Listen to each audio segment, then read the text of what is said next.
परशुराम जी को ब्राह्मण कुल के कुलगुरु माना गया है। परशुराम जयंती वैशाख मास के शुक्ल पक्ष की तृतीया तिथि को मनाई जाती है। वर्ष 2023 में परशुराम जयंती शनिवार अप्रैल 22 को मनाई जाएगी।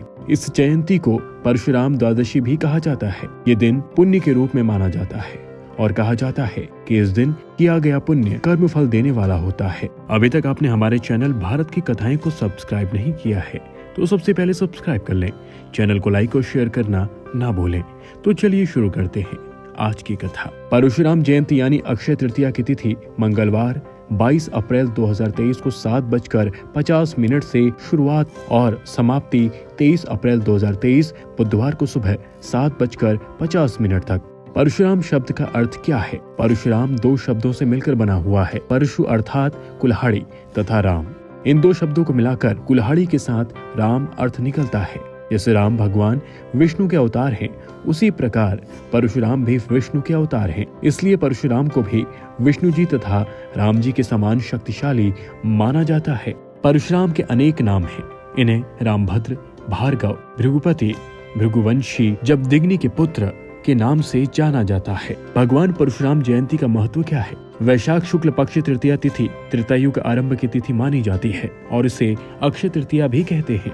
इसी दिन भगवान परशुराम जी का जन्म हुआ था। भागवत अनुसार हैहय वंश राजाओं के निर्गह के लिए अक्षय तृतीया के दिन परशुराम जी का जन्म हुआ। जमदग्नि व रेणुका की पांचवी संतान के रूप में परशुराम जी पृथ्वी पर अवतरित हुए थे। इनके चार बड़े भाई रूमवंत, सुशेषण, विश्व और विश्वासु थे। अक्षय तृतीया को भगवान श्री परशुराम जी का अवतार हुआ, जिस कारण यह परशुराम जयंती के नाम से विख्यात है। भगवान परशुराम जी शास्त्र एवं शस्त्र विद्या के ज्ञाता थे। प्राणी मात्र का हित ही उनका सर्वोपरि लक्ष्य रहा। परशुराम जी तेजस्वी, ओजस्वी, वर्चस्वी महापुरुष रहे। परशुराम जी अन्याय का निरंतर निरोध करते रहे। उन्होंने दुखियों, शोषित और पीड़ितों की हर प्रकार से रक्षा व सहायता की। भगवान परशुराम जी की जयंती अक्षय तिथि तृतीया का भी अपना एक अलग महत्व है। इस तारीख को किया गया कोई भी शुभ कार्य फलदायक होता है। अक्षय तृतीया तिथि को शुभ तिथि माना गया है। इस तिथि में बिना योग निकाले भी कार्य होते हैं। भगवान परशुराम की जयंती हिंदू धर्मावलंबियों द्वारा बड़ी धूमधाम से मनाई जाती है। प्राचीन ग्रंथों में इनका चरित्र अलौकिक लगता है। महर्षि परशुराम, उनका वास्तविक नाम तो राम ही था, जिस वजह से यह भी कहा जाता है कि राम से पहले भी राम हुए थे।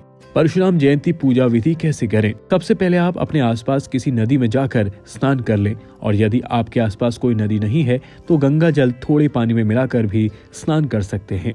आपको व्रत करना है जिसमें आपको किसी भी प्रकार का अन्न नहीं खाना है। अगर कोई बच्चा या बड़ा भी भूख लगे तो उसे फलाहार कर सकते हैं। भगवान परशुराम की तस्वीर के सामने आकर दीप जला लें और पूजा करके भोग लगाएं। भोग लगाने के बाद आपको कुछ मात्रा में प्रसाद लेना है तो अपने आसपास बांट दें या हिंदू गरीबों में बांट दें। और आपको हिंदू धार्मिक ग्रंथ श्रीमद् भागवत का पाठ नियमित तौर पर करना चाहिए। परशुराम जयंती वंश के विनाश की पीछे की कहानी। भगवान परशुराम ऋषि जमदग्नि और माता रेणुका के पुत्र थे। उनका जन्म ब्राह्मण कुल में हुआ था। जब उनका जन्म हुआ था तो आकाश मंडल में 6 ग्रहों का उच्च योग बना हुआ था। तब उनके पिता और सम्मिलित ऋषि जमदग्नि को पता चल गया था कि उनका बालक बेहद पराक्रमी होगा। हैहय वंश के राजा सहस्त्रार्जुन ने अपने बल और घमंड के कारण लगातार ब्राह्मणों और ऋषियों पर अत्याचार कर रहे थे। प्राचीन कथा और कहानियों के अनुसार एक बार सहस्त्रार्जुन अपने सेना सहित भगवान परशुराम के पिता जमदग्नि मुनि के आश्रम में पहुंचे। जमदग्नि मुनि ने सेना का स्वागत और खान पान की व्यवस्था अपने आश्रम में की। मुनि ने आश्रम की चमत्कारी कामधेनु गाय के दूध से समस्त सैनिकों की भूख शांत की। कामधेनु गाय के चमत्कार से प्रभावित होकर उनके मन में लालच पैदा हो गया। इसके बाद जमदग्नि मुनि ने कामधेनु गाय को अपने बलपूर्वक छीन लिया। जब यह बात परशुराम को पता चली तो उन्होंने सहस्त्रार्जुन का वध कर दिया। सहस्त्रार्जुन के पुत्रों ने बदला लेने के लिए परशुराम के पिता का वध कर दिया और पिता के वियोग में भगवान परशुराम की माता चिता पर सती हो गई। पिता के शरीर पर 21 घाव को देखकर परशुराम ने प्रतिज्ञा कर ली कि वह इस धरती से समस्त क्षत्रिय वंशों को मिटा कर रख देंगे। इसके बाद पूरे 21 बार उन्होंने पृथ्वी के क्षत्रिय का विनाश कर अपनी प्रतिज्ञा पूरी की। भगवान परशुराम को क्रोध भी अधिक आता था। उनके क्रोध से स्वयं गणपति महाराज भी नहीं बच पाए थे। एक बार जब परशुराम भगवान शिव के दर्शन करने के लिए कैलाश पहुंचे तो गणेश जी ने उन्हें उनसे मिलने नहीं दिया। इस बात से क्रोधित होकर उन्होंने अपने फर से भगवान गणेश का एक दांत तोड़ डाला। इस कारण से भगवान गणेश एक दंत कहलाने लगे। अभी तक आपने हमारे चैनल भारत की कथाएं को सब्सक्राइब नहीं किया है तो सबसे पहले सब्सक्राइब कर लें। चैनल को लाइक और शेयर करना ना भूलें।